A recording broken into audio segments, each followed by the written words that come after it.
बनने के पहले मैं थोड़ा जाना चाहूंगी, क्योंकि ये पेशा कानून जो आया है उसी संविधान के बाद आया है, लेकिन उसके पहले भी नियम कानून हुआ करते थे। और आपके क्षेत्रों में इस पेशा कानून को लाने के लिए आपके क्षेत्रों को, आप आदिवासियों को क्यों चुना गया है, मैं उस पर कुछ बात कहूंगी। जब पेशा कानून आया उसके पहले पांचवी अनुसूची लाई गई आपके क्षेत्रों में, आपके आदिवासी क्षेत्रों में। ये कहा गया कि आपको अनुसूचित क्षेत्र 5वीं अनुसूची में रखा गया कि आप आदिवासी हैं, आपकी रीति रिवाज, परंपरा, संस्कृति के हिसाब से आपके क्षेत्र में आपके अलग नियम कानून होने चाहिए, जो पहले आपके पुरखों की व्यवस्था रही है कि आपके क्षेत्र में आपको किस तरीके से निर्णय लेने हैं, आपका शासन कैसा होना चाहिए। 5वीं अनुसूची आपको सिर्फ इसलिए दिया गया कि उन संस्कृति को बचाकर रख सके, आपके पुरखों की परंपराओं को आप बचाकर रख सके, उनके जो नेम सेक थे उनको बचाकर रख सके। और इसको बचा के रख सकने की जो व्यवस्था लाई गई वो इसलिए लाई गई क्योंकि अंग्रेज जब आए थे आपके देश में, जब अंग्रेज आए तो उन्होंने कहा कि इनके राजा महाराजा, जितने गोंड राजा महाराजा हुआ करते थे, वो इस देश में जितने आक्रमणकारी है उनके सामने ये कभी झुके नहीं है। इनके खुद के नियम कानून होते थे और इनके नियम कानूनों के हिसाब से ही संविधान बनने के बाद भी ये अपने क्षेत्र में अपने शासन के हिसाब से रहे। और इसलिए आपको अनुसूचित क्षेत्र में लाकर यह कह दिया गया कि आपको अपने नियम कानून के हिसाब से, चाहे संविधान बन भी जाए उसके बाद भी आप अपने नियम कानूनों के हिसाब से चले। और 5वीं अनुसूची लाई गई सिर्फ आपके क्षेत्रों को इसीलिए चुना गया कि आप सुरक्षित रह सके, आपका समाज सुरक्षित रह सके, आपके पुरखों ने जैसा आपका समाज छोड़ा था वैसा रह सके। उसके बाद आपको दिया गया पेशा कानून। पेशा कानून इसलिए दिया गया कि आप जो 5वीं अनुसूचित क्षेत्र है ना, आपके नियम कानून जैसे चल रहे हैं, तो 5वीं अनुसूचित क्षेत्र में उसके बाद जो पेशा कानून आया कि 50% से अधिक या 50% आपको आदिवासी क्षेत्र में होना चाहिए। तो आपको इस पेशा कानून को लाने का मतलब क्या था कि जल हो गया, जंगल और जमीन, जल, जंगल और जमीन पे आपका हक होना चाहिए जो आपकी पुरखों की है। बिरसा मुंडा ने लड़ाई लड़ी आपके जल जंगल जमीन के लिए, रानी दुर्गावती मरावी ने लड़ाई लड़ी है आपकी जल जंगल जमीन के लिए। जितने लोग रहे हैं, चाहे वो भीमराव अंबेडकर हो जो हमको संविधान का हक देते, उन्होंने आपके जल जंगल जमीन को सुरक्षित करने के लिए वो संविधान बनाया था ना।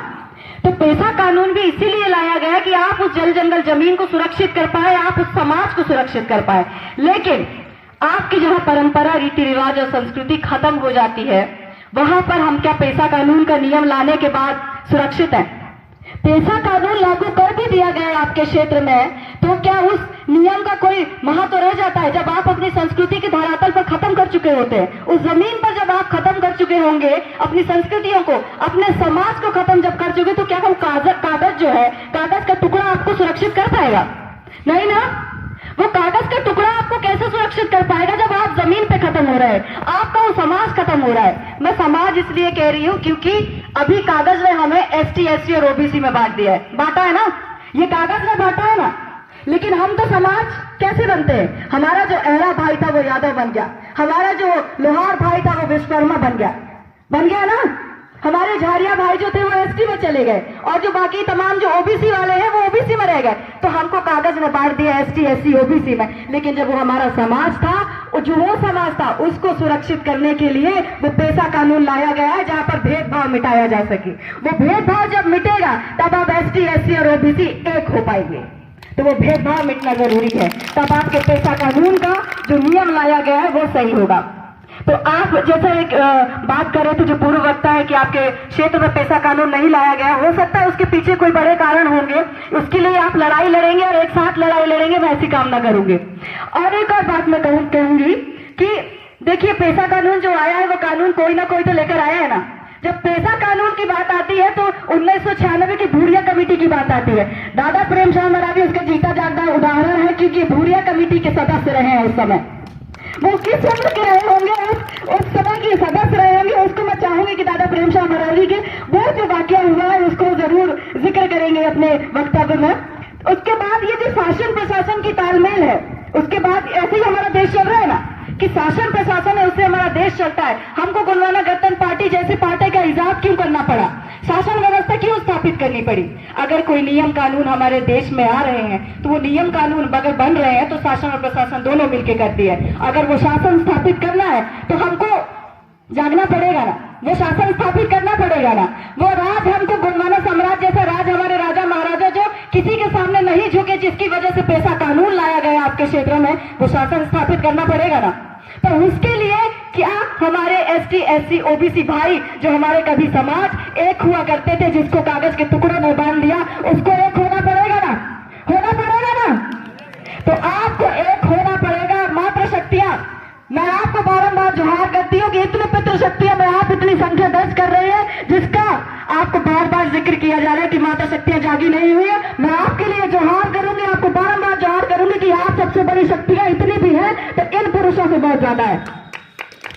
ये आपको सोचना पड़ेगा और एक समझना पड़ेगा। तो गोंडवाना गणतंत्र पार्टी जैसी पार्टी का जब इजाद होता है आपके समाज को बचाने के लिए, मैं बात करें गोंडवाना गणतंत्र पार्टी को, मैं आज लोगों के दिमाग में एक भ्रम है कि गोंडवाना गणतंत्र पार्टी गोंडों की पार्टी है। मैं उसको क्लियर करना चाहूंगी कुछ, अगर आपको समझ में आए तो समझिएगा। गोंडवाना जो है वो आपकी आदि धरती का नाम है ना।